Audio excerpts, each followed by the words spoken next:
नमस्कार। आप ही जलने लगे यादों के चिराग, जब बेखुशबू तेरी ये दोस्त हवाओं में मिली। मानवीय संबंधों में एक अत्यंत महत्वपूर्ण संबंध है मित्रता का। मित्र शब्द सांस्कृतिक शब्द है और हमारी परंपरा ने इसे आलोक के अर्थ में, प्रकाश के अर्थ में स्वीकृत किया है।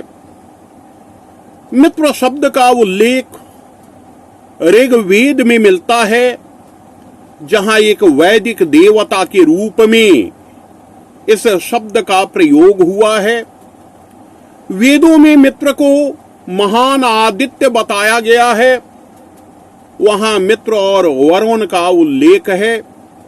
मित्र दिन का प्रतीक है, अर्थात वह प्रकाश देता है, और वरुण रात्रि के प्रतीक के रूप में स्वीकृत है, यानी वह हमें शांति देता है, हमें निद्रा देता है, हमें स्वास्थ्य देता है। पारसियों के ग्रंथ जिंद अवेस्ता में भी सौर देवता के रूप में मित्र का उल्लेख हुआ है। अदिति और कश्यप के पुत्र को हमारे प्राचीन शास्त्रों में मित्र माना गया है। यह भी माना गया है कि मार्गशीर्ष मास में प्रकाशित होने वाला सूर्य ही मित्र है, जिसमें 1100 किरणें होती हैं। मत्स्य पुराण में पहला आदित्य कहा गया है मित्र को, जिसने उर्वशी से प्रेम किया था, किंतु उर्वशी वरुण पर आसक्त थी। तो मित्र वह है जो प्रेमी हो, जिसमें सद्भाव हो, और जो हमें अंधकार से प्रकाश की ओर ले जाए। जब हम भटकने लगे, जीवन संघर्ष से टूटने लगे, तो वह हमारे भीतर आस्था का संचार करे। मित्र बनाना सरल है, किंतु मित्रता निभाना बहुत कठिन।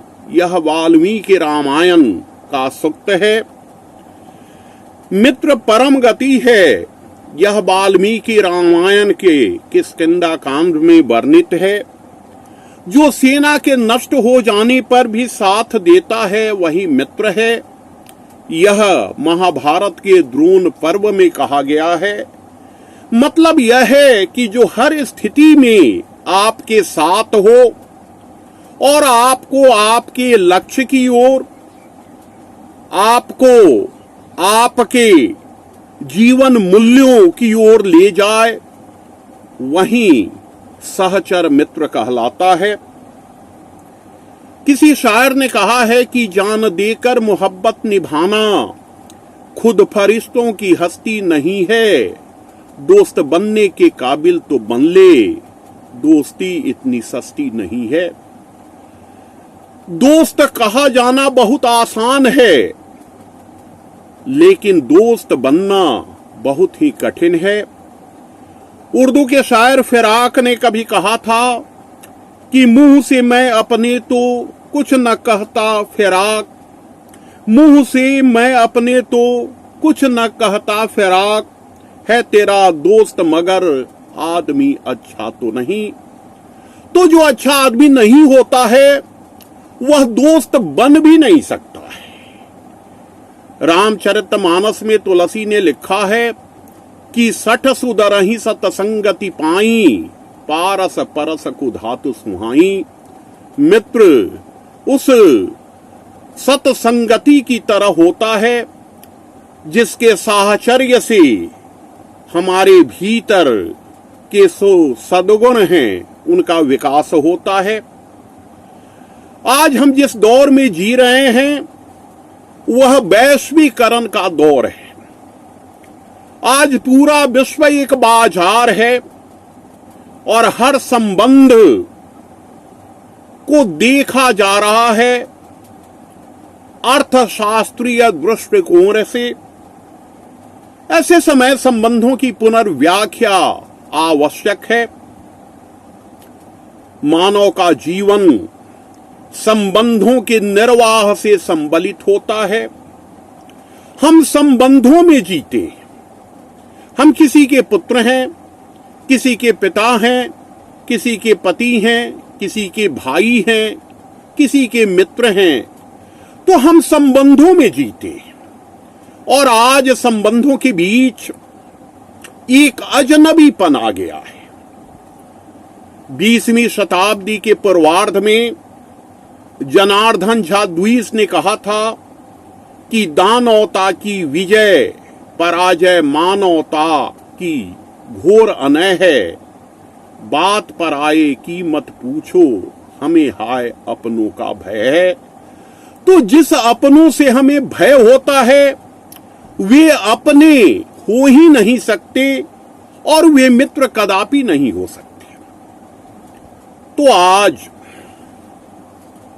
जब अकेलापन हमें घेर रहा हो, हम जीवन की समस्याओं से संघर्ष करने में टूट रहे हों, जब हमारे भीतर अवसाद गहरा हो रहा हो, जब हमारी जिजीविषा क्षीण हो रही हो, ऐसे समय मित्र का होना बहुत जरूरी है।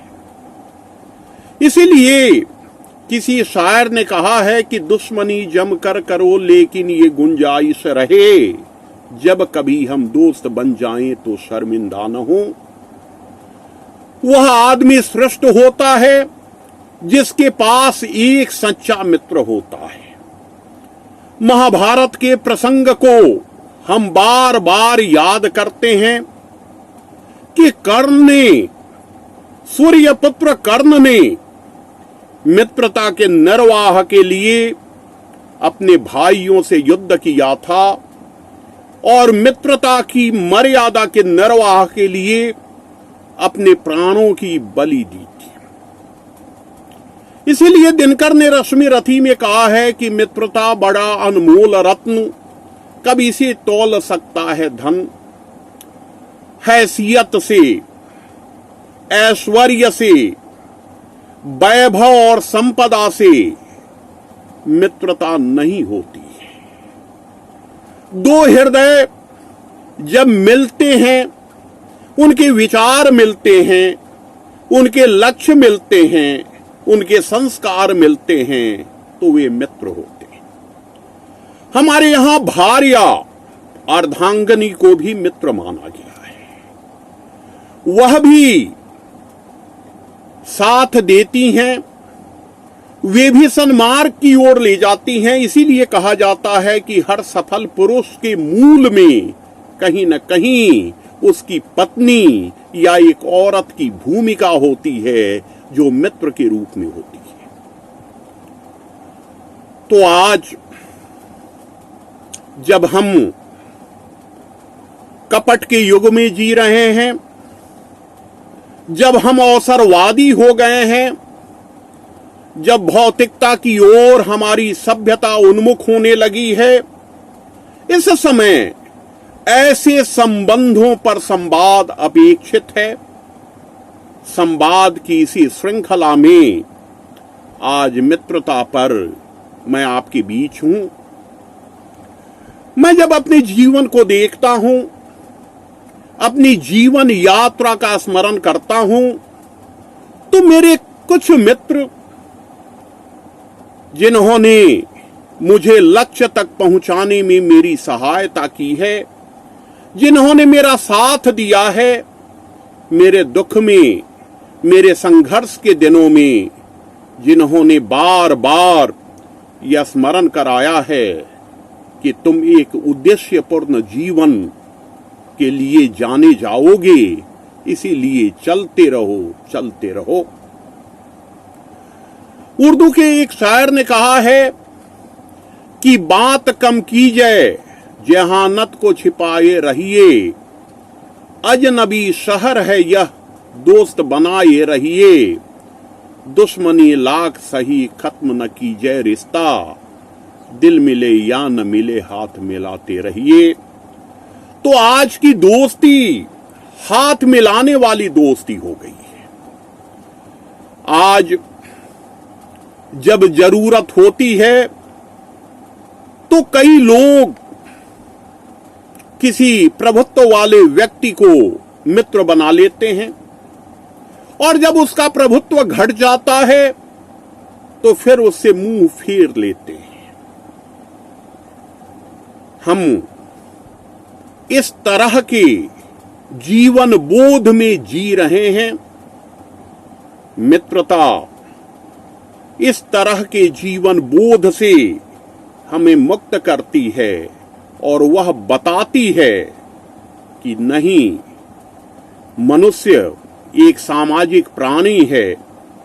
उसकी जीवन यात्रा में अनेक लोग साथ आते हैं, कुछ ही दूर तक चलते हैं, लेकिन कुछ ऐसे हैं जो लगातार उसके साथ होते हैं। भौतिक दूरी के बावजूद वे उसके मानस में बने रहते हैं, वे प्रेरणा देते रहते हैं, वे शक्ति देते रहते हैं। आप भाग्यशाली हैं यदि आपके जीवन में एक भी सच्चा मित्र है। मैं अपने आप को भाग्यशाली मानता हूं, क्योंकि बचपन से लेकर आज तक मेरे बहुत संगी हुए, बहुत साथी हुए, सहपाठी हुए, लेकिन मित्र 4-5 ही हुए। आज मैं उनसे मिल नहीं पाता हूं, उनसे बात भी बहुत कम हो पाती है, लेकिन वे हमारे भीतर एहसास की तरह बने हुए हैं। जब कभी मैं भटकता हूं तो उनकी मुस्कान सामने आ जाती है, उनके वचन याद हो आते हैं। मैं मगध की नौकरी में गया, मैं नौकरी करना नहीं चाहता था, लेकिन एक मेरे मित्र ने बलात् मुझसे नौकरी करा ली। वे साक्षात्कार में मुझे साथ लेके गए। साक्षात्कार के बाद जब मेरा चयन हो गया तो वे मगध विश्वविद्यालय के किसान कॉलेज में मुझे योगदान कराने ले गए। मैंने अपनी जेब से किराया देने की कोशिश की तो उन्होंने डांट दिया कि मैं कमाता हूं, तुम अभी बेरोजगार हो। बहुत दिनों के बाद कल मुझे अपने उस मित्र से मुलाकात हुई, और आज मैं आपके बीच जब संवाद कर रहा हूं तो मेरे उस मित्र का चेहरा बार बार मेरे सामने आ रहा है। तो यह युग जब हम मनुष्य से यंत्र बन गए हैं, हमें फिर यांत्रिक जीवन से मुक्त कर संवेदनापूर्ण जीवन की ओर लाने वाले मित्रों की जरूरत है। हम मित्र बनावें तो सोच समझ कर बनावें, परख कर बनावें। मैं कहता हूं कि गुरु और शिष्य दोनों को परखने के बाद चुनना चाहिए, उसी तरह मित्र को भी परखना चाहिए। वैसे परखना बहुत अच्छी क्रिया नहीं मानी है हमारे साहित्यकारों, हमारे अदीबों ने। हमारे यहां कहा गया है कि परखने से संबंधों में एक दूरी आती है, लेकिन मित्र जो क्षणिक साथी नहीं होता है, जो हमारे साथ एक विचार यात्रा के रूप में चलता रहता है, एक विचार यात्री के रूप में चलता रहता है, हमें उसका बोध होना चाहिए। आज के युद्धाग्रही वातावरण में, आज के कुंठित समय में मित्र अमृत की बूंद की तरह है और हमें यदि दीर्घायु होना है, अपने कृतित्व से कालजयी होना है, अपने समय और समाज को कुछ देना है, तो हमें मित्र बना कर रखना चाहिए और वैसे मित्रों का अभिनंदन करना चाहिए जिन्होंने दुःसमय में हमारा साथ दिया है और हमें अपने पथ से विचलित नहीं होने दिया है। आज मैं अपने उन मित्रों का स्मरण कर रहा हूं। मैं उनकी आत्मीयता का ऋण स्वीकार कर रहा हूं जो मेरे होने की एक कारण है। मैं अपने तमाम मित्रों को, शुभचिंतकों को नमस्कार कर रहा हूं। धन्यवाद।